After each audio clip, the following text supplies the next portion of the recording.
तुम्हा सर्वांचं माझ्या YouTube चॅनलमध्ये पुन्हा एकदा स्वागत आहे. तर आजच्या व्हिडिओमध्ये आपण इयत्ता 10वी ची जी बोर्ड परीक्षा होणार आहे 2025 मध्ये. तर त्याच्या दृष्टीनं आपण मागच्या काही व्हिडिओपासून सराव प्रश्नपत्रिका सुरू केल्या होत्या. तर त्या सराव प्रश्नपत्रिका प्रत्येक विषयाच्या आपल्या 2-2 सराव प्रश्नपत्रिका झालेल्या आहेत. तर या व्हिडिओमध्ये आपण सराव प्रश्नपत्रिका क्रमांक 3 बघणार आहोत. तर मराठी विषयाची आज आपण सराव प्रश्नपत्रिका क्रमांक 3 बघणार आहोत. आधीच्या ज्या सराव प्रश्नपत्रिका आहेत प्रत्येक विषयाच्या, तर त्याची लिंक खाली डिस्क्रिप्शनमध्ये दिलेली आहे. तिथे जाऊन तुम्ही आधीच्या प्रत्येक विषयाच्या 2 सराव प्रश्नपत्रिका बघू शकता.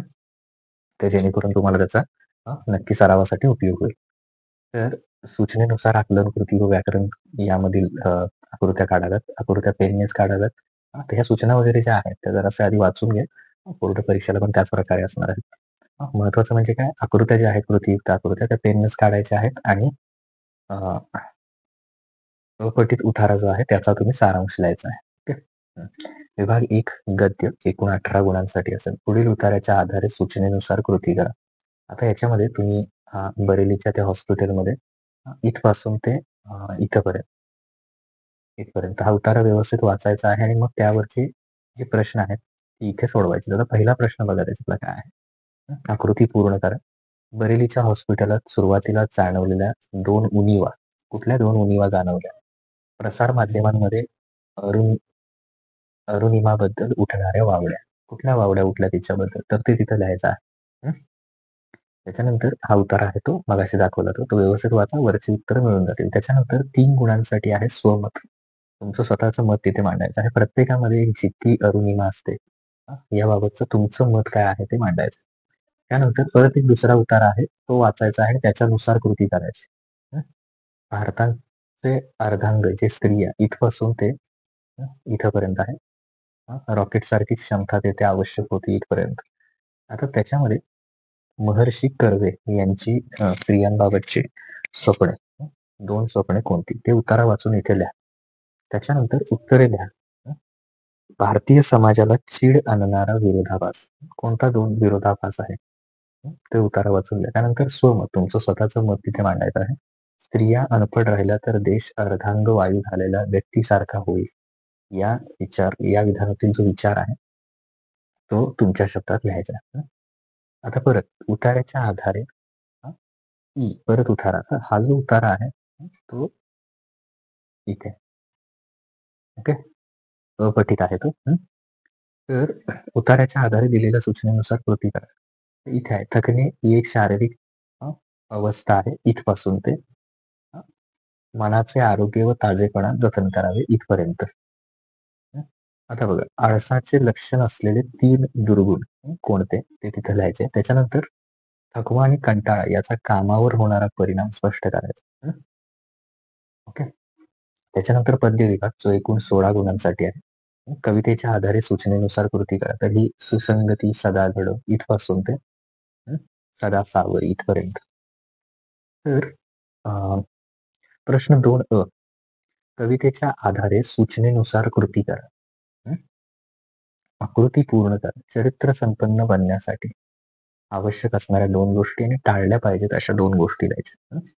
तर इथे ही कविता वाचून चरित्र संपन्न होण्यासाठी चारित्र्य संपन्न आवश्यक कुठल्या गोष्टी आहेत आणि कुठल्या गोष्टी आपण टाळल्या पाहिजेत. पुढील गोष्टींच्या बाबतीत कवी परमेश्वराजवळ कोणती विनंती करतो? निश्चयाबाबत काय विनंती करतो परमेश्वराकडे, देवाकडे? चित्त, दुराभिमान, मन. खालील काव्यपंक्तींचा सरळ अर्थ लिहा. त्याचा जो अर्थ आहे तो इथं स्पष्ट करायचा. स्वतत्व हृदया कळो, दुराभिमान सारा गळो, पुन्हा न मन हे मळो, दुरित आत्मबोधे जळो. सरळ अर्थ लिहायचा. त्याच्यानंतर काव्य सौंदर्य लिहा. वाईट गोष्टींचा मोह टाळण्यासाठी तुम्ही कोणते उपाय सुचवा ते लिहा. खालील मुद्द्यांच्या आधारे कविते संबंधी वस्तू किंवा आश्वासक चित्र या दोन्हीपैकी एक कविता त्याच्या संबंधी कृती सोडवायची. प्रस्तुत कवितेचे कवी किंवा कवयित्री, प्रस्तुत कवितेचा विषय, प्रस्तुत कविता तुम्हाला आवडली किंवा न आवडली ते सहकारण स्पष्ट करायचं. त्याच्यानंतर खालील दिलेल्या काव्य पंक्तींचे रसग्रहण करा. जन आर्जव तोडू नये, पापद्रव्य जोडू नये, पुण्य मार्ग सोडू नये, कदा काळी. याचा काय लिहायचं आहे? रसग्रहण द्यायचं. त्यानंतर विभाग 3 स्थूल वाचन एकूण 6 गुण आहेत याच्यासाठी. कोणतीही 2 कृती म्हटलंय, पण सराव प्रश्नपत्रिका असल्यामुळे तिन्ही करा, जेणेकरून तुमचा सरावासाठी उपयोगी आहे. माणुसकी पेरणे काळाची गरज या विधानाचा तुम्हाला कळालेला अर्थ लिहा. भरकटलेल्या मुलांसाठी रेखा मिश्रा यांनी केलेले कार्य तुमच्या शब्दात लिहा. प्रश्न क्रमांक 2 आहे. भरकटलेल्या मुलांसाठी रेखा मिश्रा यांनी केलेले कार्य तुमच्या शब्दात लिहा. आणि तिसरं आहे, मधूचे कृत्य संवेदनशील मनाचे उत्तम उदाहरण आहे. या विधानाबाबत तुमचा अभिप्राय काय करायचा स्पष्ट करा. तर करताना तिन्ही प्रश्नांची तयारी व्यवस्थित करा. त्याच्यानंतर विभाग 4 आहे, भाषा अभ्यास. त्याच्यासाठी एकूण 16 गुण आहेत. व्याकरण घटकांवरील आधारित कृती, समास, योग्य जोड्या जुळवा, सामासिक शब्द आणि समासाचे सामासिक शब्द म्हणजे भाजीपाला, पंचपाळे आणि त्याचं नाव, कर्मधारय, द्विगुण, समाहार, द्वंद्व. ओके. त्याच्यानंतर शब्दसिद्धी, पणा हा प्रत्यय असलेले 4 शब्द लिहायचे. ओके. त्याच्यानंतर खालीलपैकी कोणत्याही 2 वाक्यप्रचारांचा अर्थ सांगून त्या वाक्यप्रचारांचा वाक्यात उपयोग करा. हुकूमत गाजवणे, निरोप देणे, गिरक्या खाणे आणि जीव लावणे. याचा अर्थ सांगून वाक्यात उपयोग करा. त्याच्यानंतर पुढे भाषिक घटकांवर आधारित शब्द संपत्ती, समानार्थी शब्द लिहायचे. जवान आणि फूल यांच्यासाठी समानार्थी शब्द, विरुद्धार्थी शब्द लिहा. शिस्त, चांगले यांना विरुद्धार्थी शब्द लिहायचे. त्यानंतर शब्द समूहाबद्दल एक शब्द लिहा. त्याच्यामध्ये वाहन चालवणारा आणि पसरवलेली खोटी बातमी. तर हे लिहायचे. त्याच्यानंतर पुढे खालील शब्दांपासून अर्थपूर्ण शब्द तयार करा. नदी सारखी, 4 अर्थपूर्ण शब्द तयार करायचे. लेखन, नियमानुसार लेखन, कोणतेही 4 अचूक शब्द. आता ह्याच्यात वेगवेगळ्या शब्द, परीक्षा जसा शब्द आहे, तर यातला परीक्षा शब्द कुठला बरोबर आहे? शैक्षणिक. शैक्षणिक कोणता आहे? कौटुंबिक कुठला आहे बघा? दुष्काळ. तर अशा पद्धतीने ते शोधायचे, कुठलेही 4 म्हटले. त्याच्यानंतर विरामचिन्हांचा तक्ता पूर्ण करायचा आहे.